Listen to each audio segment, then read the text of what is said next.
Hello mga sir, Honda Beat naman yung ating bidyong gagawin ngayon. Itong motor na to ay sinakay na lang ito sa L300 dahil tumirik na lang daw ito at hindi na nag-start. Ngayon, i-check muna natin kung ano yung naging problema nito.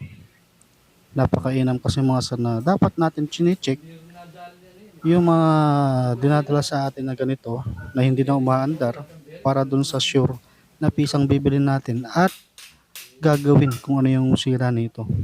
Basic lang din naman mag-troubleshoot nito mga sir kung sakaling ganito yung naging problema ng customer ninyo or ng motor ninyo. I-check nyo muna kung loose compression ba. Pinaka-importante naman dyan ay walang check engine. Kapag walang check engine at chinek nyo na napapaikot naman yung makina pero maganit, isa rin na yun sa problema sa makina kapag maganit siya at medyo may kahirapang siyang paikutin. Sa video na to ay flash forward na natin.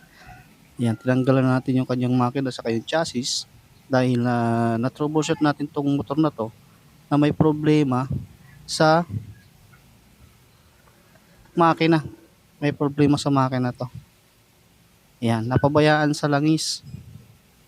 Yan, flash forward na lang natin para hindi na humaba. Basta pinaka-importante kapag nagto-troubleshoot kayo, i-check nyo munang mabuti kung may kuryente. Tanggalin nyo yung takip ng makina. Makikita nyo naman dyan.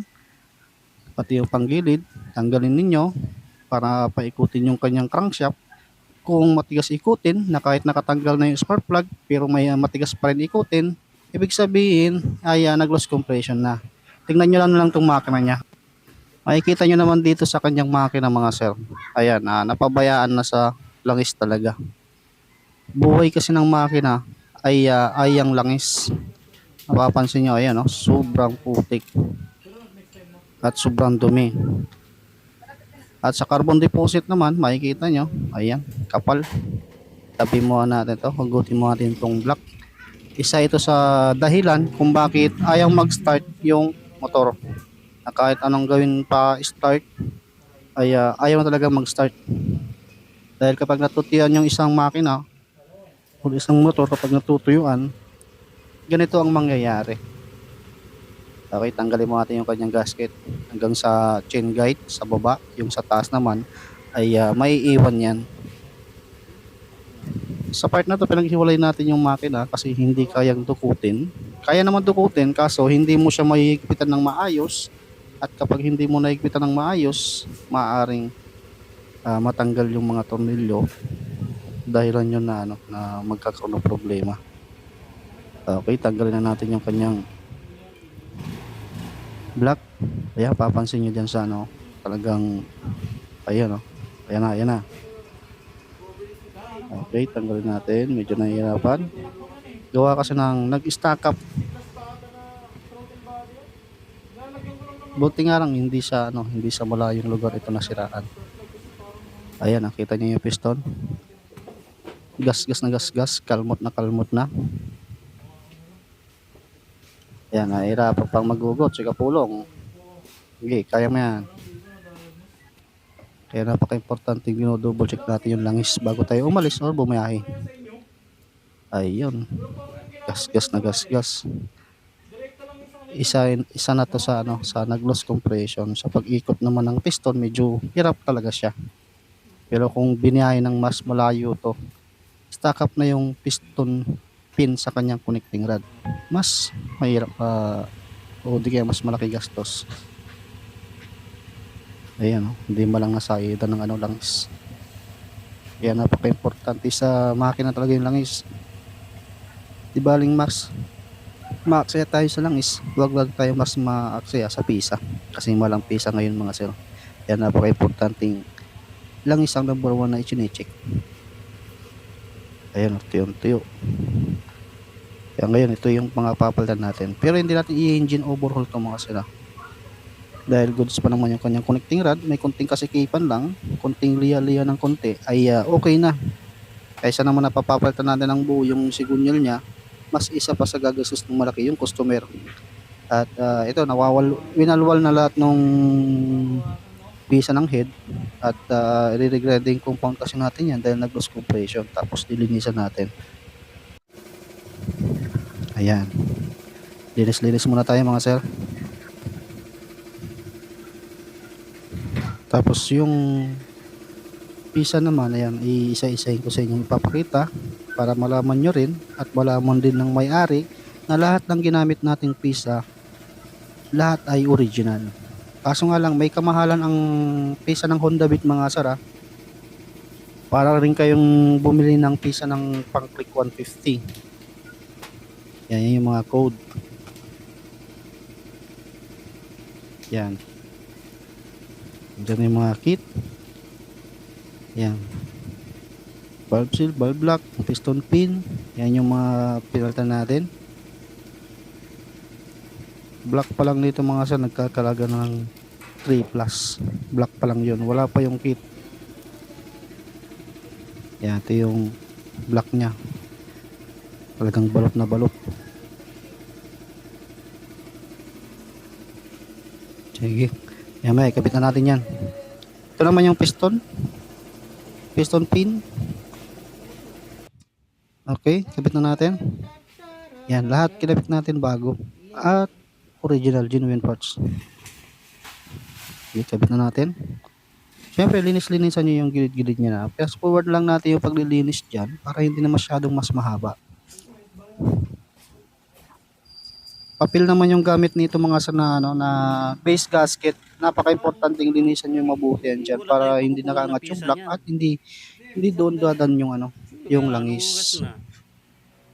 Dapat kasi nagang pag ganyang. Okay, ayan, nakakabit na yung piston natin, saka yung piston pin, saka yung piston ring. Isusunod naman natin ikakabit yung brand yung block natin. Ayan, bukod sa kutsyon na na cover, meron pang cover na iba. Ayan, kakabit na natin ito mga sir para makuha na rin. Okay, iyan, ito na yung bago natin block. At yun nga, fast forward na natin, nakakabit na. Parang magic lang. Sunod naman natin yung cylinder head gasket, yung gitna. At yung head naman, grinding compound, tapos nilinisan. Fast forward na rin natin para hindi na mas masyado mahaba yung video natin. Para maisalpagan natin ng mas mabilis. Okay. Tapos, susukatan nyo siya ng clearance, ng valve clearance. 12 sa intake, 18 naman sa exhaust. At syempre, napaka-importanting tinatap din natin yan. Okay, may mga timing mark naman tayo dyan na pwede nyong pag-top deadan, mag-start lang kayo sa magneto. Magneto kayo mag-start mga sir, mag-top dead. Dyan yun yung unang-una. At tapos, sa crankshaft. Okay, dapat ganyan mga sir ang tamang-tamang top dead. Okay, lagyan na natin yung tornilyo, saka yung cover. Okay, buo na yung makina mga sir. At nilagay na rin natin yung mga engine cover na plastic parts. At pagsasamahin na natin yung kanyang chassis. Okay, fast forward na rin natin ulit.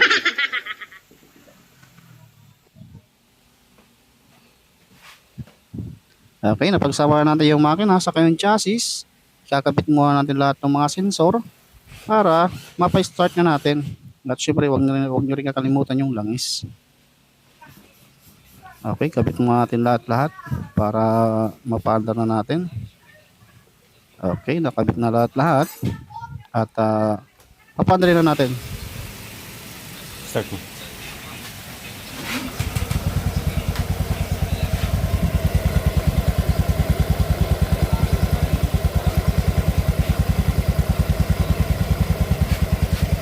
Diagnos mo lang siya.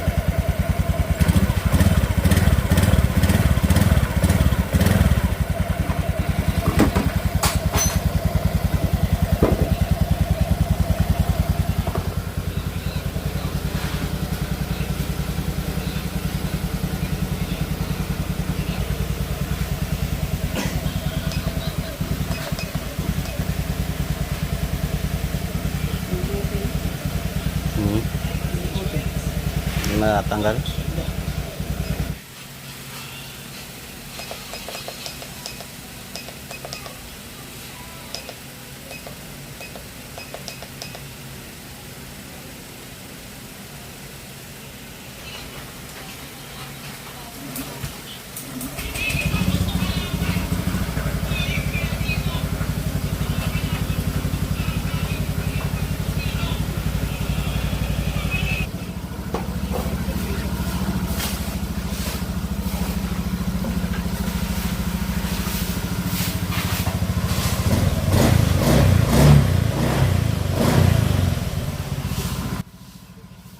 Tahimik na uli yung kanyang tunog ng makina mga sir, at pinalikan natin lahat-lahat para mapakuha natin to sa may-ari.